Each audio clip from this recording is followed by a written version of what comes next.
क्या समझते हैं? तो अकल आदमी, मंद आदमी का काम है कि वो घर छोड़ के निकल जाए। आजाद सर आपके डीएनए पर सवाल उठाए गए, पार्टी की तरफ से कहा गया कि आपका डीएनए मॉडिफाइड हो गया है, और जिस तरीके से राज्यसभा में आपकी विदाई के दिन प्रधानमंत्री ने भावुकता भरा भाषण दिया, उन सबको जोड़कर कहा जा रहा है कि आपका रिमोट कंट्रोल प्रधानमंत्री के हाथों में है, बीजेपी के हाथों में है। क्या जवाब है आपका? प्रधानमंत्री नरेंद्र मोदी। सुनिए, नरेंद्र मोदी या बीजेपी से वो मिले हैं जो नरेंद्र मोदी का सपना पूरा किए। मैं नहीं हूं, मुझे क्यों? नरेंद्र मोदी ने क्या कहा था? कांग्रेस मुक्त भारत। तो जिन लोगों ने कांग्रेस मुक्त भारत करने में उनकी सहायता की, वो मोदी से मिले हैं, मैंने तो नहीं मिला।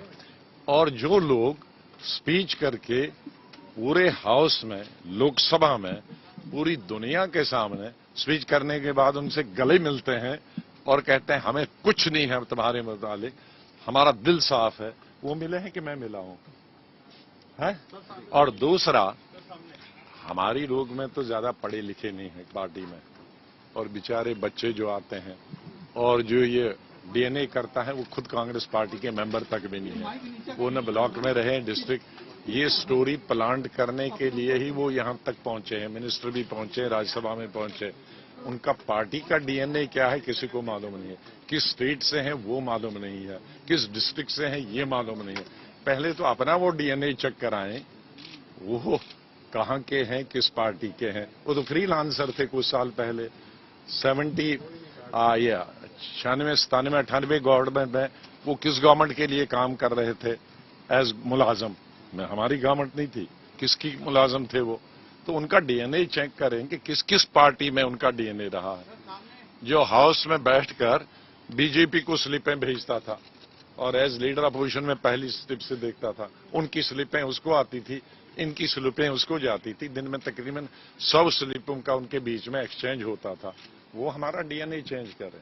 सबसे ज्यादा अफसोस तो यही है कि आउटसाइडर, जिनको कांग्रेस का कोई अता पता नहीं है, जो चापलूसी करके या ट्वीट करने के लिए उनको पद मिले हैं, वो आरोप लगाएं तो हमें बहुत दुख होता है। अरे सुनो भाई, ये आप भी तो कर सकते हो ये चीजें, ये तो सबके लिए है। तो वो हम पर आरोप लगाएं, और सब कोई दूसरा कांग्रेसी जिसने हमारे साथ काम किया है तो इसलिए।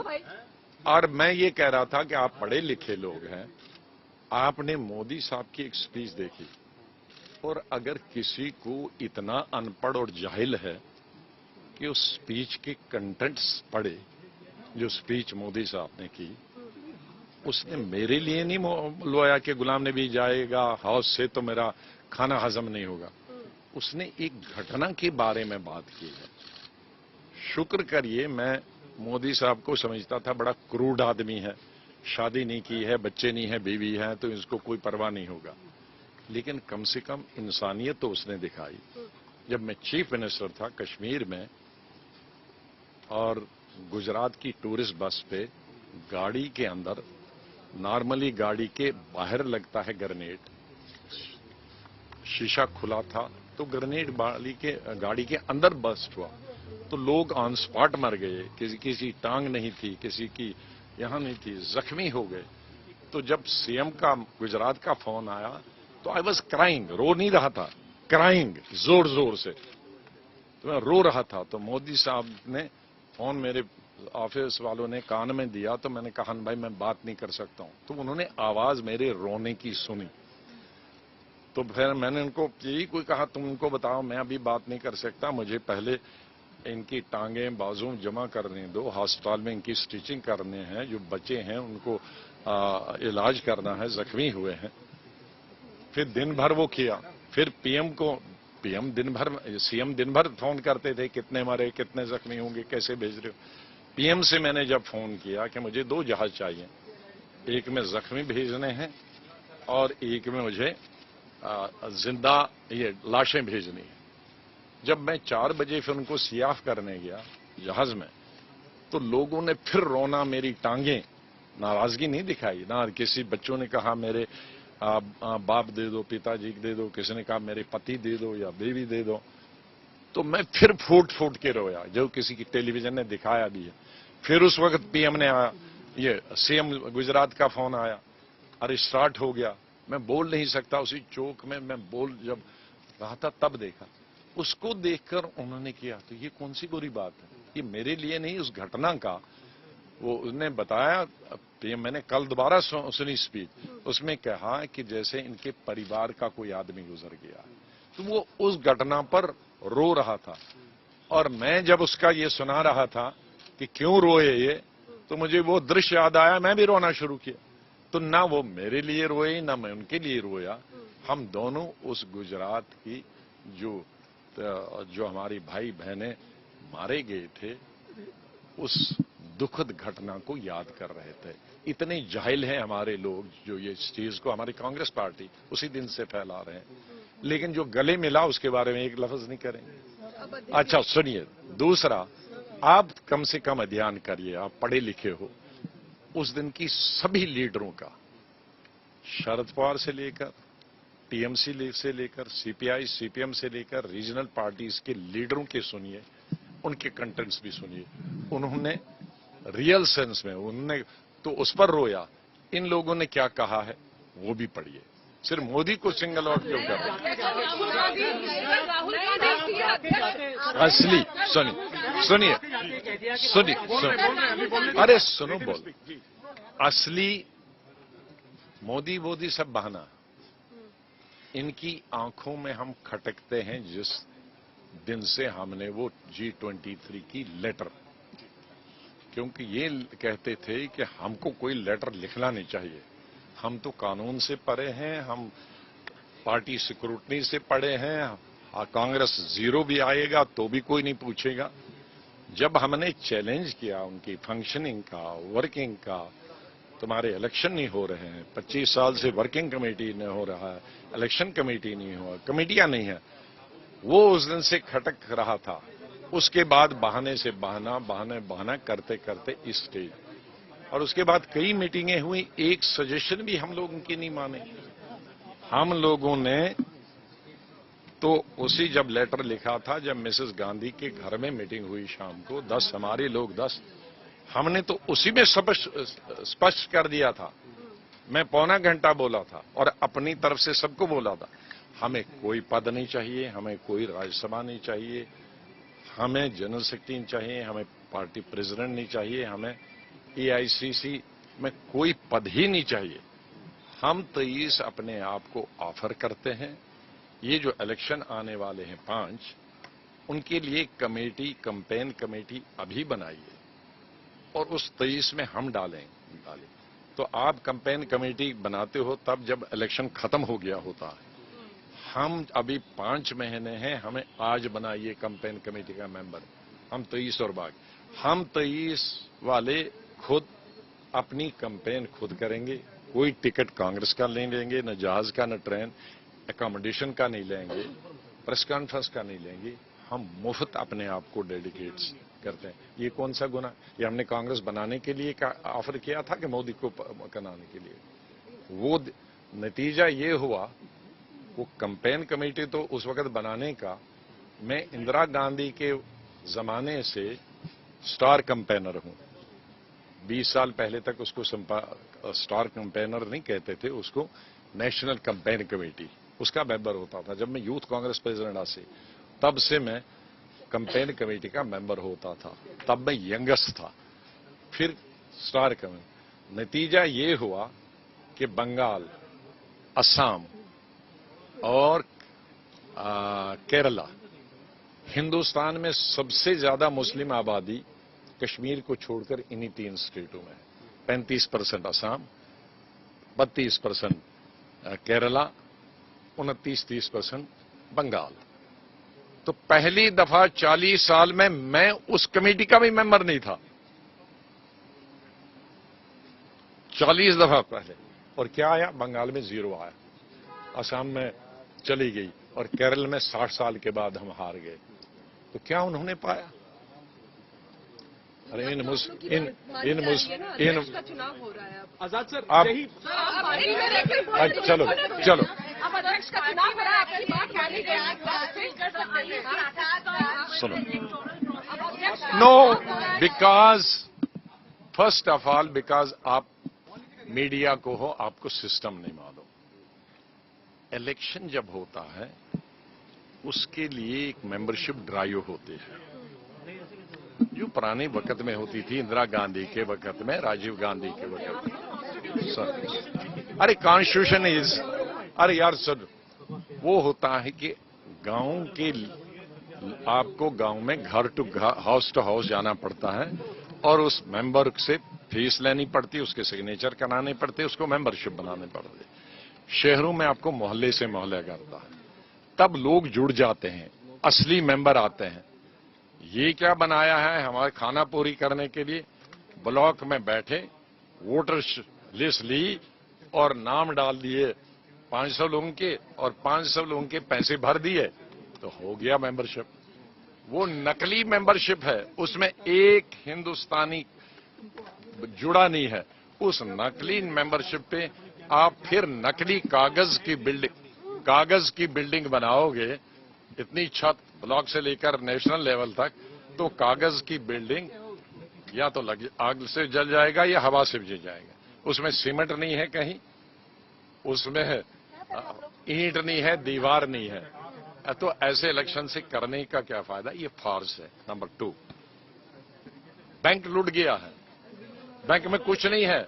अब जनरल मैनेजर चेंज करने से क्या, वो खिड़की और दरवाजे का, अलमारियों का बैंक जनरल मैनेजर हो गया ना, जब बैंक में नया पैसा नहीं है। कांग्रेस की हालत यही है कि कांग्रेसमैन कोई है नहीं, वो सब भागे दूसरी पार्टियों में नीचे। और ये हमें हमेशा कहते हैं कि भाई आप ये एल्डरली लोग सब मिला और सब नहीं जा रहे हैं। माधवराव सिंधिया का लड़का ज्योतिराव सिंधिया ओल्ड था, उसका बाप मेरा दोस्त था, मेरा कुलीग था। जितेन भाई का लड़का, वो तो 40 का भी नहीं था, यूनियन मिनिस्टर था, वो ओल्ड था। आरपीएन सिंह, वो भी तो राजीव गांधी था। यहां राजस्थान वो क्या कहते हैं, हमारे हिमाचल का जो पहले ऑल इंडिया प्रेसिडेंट था यूथ कांग्रेस का, और फिर राहुल जी ने उसको पीसीसी प्रेसिडेंट बनाया, वो ओल्ड था, वो भी राहुल गांधी टीम थी। आपने अभी ये जो नए लड़के राजस्थान यहां गुजरात से लाए थे 30-30 साल के, वो ओल्ड थे, वो भी राहुल गांधी ने पिकअप किए थे, वो क्यों भाग गए? आपके आसाम की लड़की जो ऑल इंडिया महिला सुष्मिता देव, ऑल इंडिया, उसके बाप हमारी कुलीग थे, वो राहुल गांधी की कुलीग थी, ऑल इंडिया प्रेसिडेंट होकर वो भागी। तो सबसे ज्यादा तो भागे हैं वो राहुल टीम भागी है। हम तो राहुल टीम नहीं थे, तो हम तो इंदिरा गांधी, संजय गांधी, राजीव गांधी टीम थे। हम तो अब अपनी पार्टी में बनाई, हम भागे नहीं। टीम तो सबसे राहुल गांधी टीम भागी है, और वो जब कुछ उसकी उम्र के हैं, कुछ उसकी छोटी उम्र के हैं। क्या भविष्य आप देखते हैं कांग्रेस का और राहुल गांधी का? आपने सीखे में खूब टारगेट किया है राहुल गांधी को, क्या भविष्य आप देखते हैं सर उनका और कांग्रेस का? अरे जो लीडर है उसी को टारगेट करोगे। क्या भविष्य देखते हैं आप कांग्रेस का और राहुल गांधी का?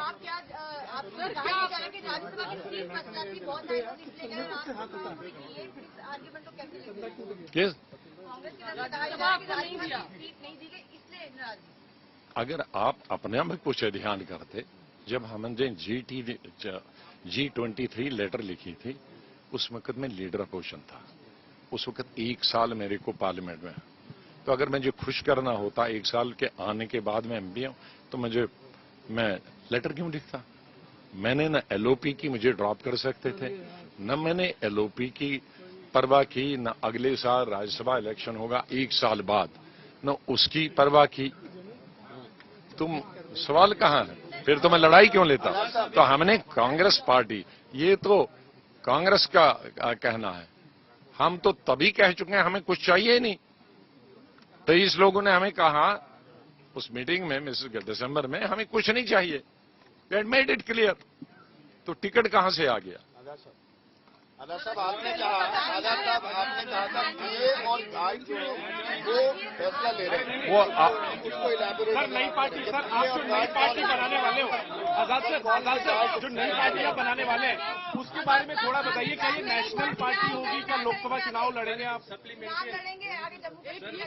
चलो आप सर आपने कहा कि नई पार्टी बनाएंगे, आपने कहा कि G23 का जो मकसद था वो पूरा नहीं हुआ, आपने 2 साल पहले पत्र लिखा था, नई पार्टी बना के एनसीपी और बीजेपी के साथ आप सरकार बनाएंगे। ये तो चुनाव होगा जम्मू कश्मीर का। लोकसभा के चुनाव में क्या कांग्रेस के साथ आप बीजेपी के खिलाफ होंगे या फिर दूसरी पार्टियों के साथ गठबंधन बनाने की कोशिश करेंगे राष्ट्रीय स्तर नई पार्टी पर बताइए। देखो, हमें पूरी कंट्री से मैसेजेस आते हैं कि नेशनल पार्टी बनाओ। मैंने अभी उस पर कोई ध्यान नहीं दिया, लेकिन मांग है लोगों की बनाओ, जो न बीजेपी में जाना चाहते हैं, जो न किसी रीजनल पार्टी में जाना चाहते हैं। हार्डकोर लोग हैं। हमने कांग्रेस पार्टी छोड़ी, लेकिन आइडियोलॉजी तो नहीं छोड़ी। मैं तो कॉलेज और स्टूडेंट लाइफ में नेहरू, गांधी और कांग्रेस पार्टी को पढ़ चुका हूं। आइडियोलॉजी हमारी स्कूल से वो है। पार्टी एक होती है और आइडियोलॉजी अलग है। आइडियोलॉजी हमारी चेंज नहीं हुई। नाम मैं बदल सकता हूं, लेकिन खून तो नहीं बदल सकता हूं, इंसान तो शक्ल तो नहीं बदल सकता, दिमाग तो नहीं बदल सकता हूं। तो आइडियोलॉजी अपनी है, जो हमारी आइडियोलॉजी की मानने के लिए है, लेकिन उनको लगता है कि कांग्रेस में कुछ होने वाला नहीं है। हाँ? हर दिन निम्न नीचे नीचे नीचे सिंक होते जा रहे हैं। तो कुछ और विकल्प लें जो किसी पार्टी से नहीं हो। वो विकल्प को बेचारे परेशानी में ढूंढ रहे हैं। एक उनको लगता है ये भी विकल्प है। हम उसमें कितना सफल होंगे मैं ये नहीं कह सकता, लेकिन इतने फ्रस्ट्रेटेड हैं लोग कांग्रेस से, कोई विकल्प छोटा सा हो उसमें भी जाने के लिए। लेकिन ये अभी उसमें टाइम है। नेशनल पार्टी को एकदम रिसोर्सेज होने चाहिए, बाकी होने चाहिए, लोग होने। लेकिन जम्मू कश्मीर चूंकि कभी भी इलेक्शन किसी मोमेंट होगा, तो जम्मू कश्मीर का तो हम तुरंत अभी दौरा भी शुरू करेंगे। कब जाएंगे सर, कब नई पार्टी ऐलान करेंगे? नहीं, पार्टी किस दिन लाएंगे, लेकिन मेरे अपने टूर शुरू हो गए। जब बनाएंगे पार्टी तो वो दुनिया को पता चलेगा। होंगे सर आपकी पार्टी का? आपकी पार्टी का आप असेंबली इलेक्शन लड़ेंगे सर जम्मू कश्मीर में? वो सीएम अभी कहाँ बने? अभी तो सगाई कर रहे हैं, एंगेजमेंट कर रहे हैं। अभी बच्चे का नाम मत पूछो। नौबत आई तो क्या बीजेपी से गठबंधन कर सकते हैं सर? इसको लेके आप पर हमले भी हो रहे हैं, क्या बीजेपी से हाथ मिला सकते हैं जम्मू कश्मीर में? तो सर इस पर क्लैरिफाई करिए सर। 21 अगस्त को जो है नहीं, इन्होंने अच्छा।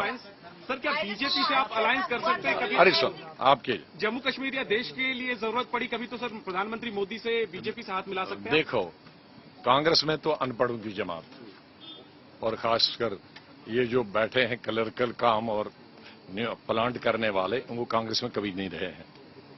उनका काम है प्लांट करने के लिए, उसी की खाते हैं, उसी में एमपी बनते हैं, उसी में कैबिनेट मिनिस्टर बनते हैं और उसी में चेयरमैन बनते हैं कमेटी का।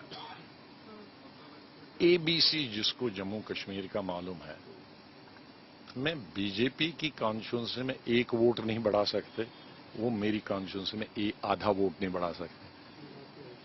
ये अगर किसी को जम्मू कश्मीर की हिस्ट्री और पॉलिटिक्स मालूम, उसका मालूम है। जो ये कहते हैं कांग्रेस और गुलाम नबी एज हो जाएंगे चीफ मिनिस्टर, उसका मतलब है कि उनका दिवालिया निकल गया है, उनको जम्मू कश्मीर के मालूम नहीं है।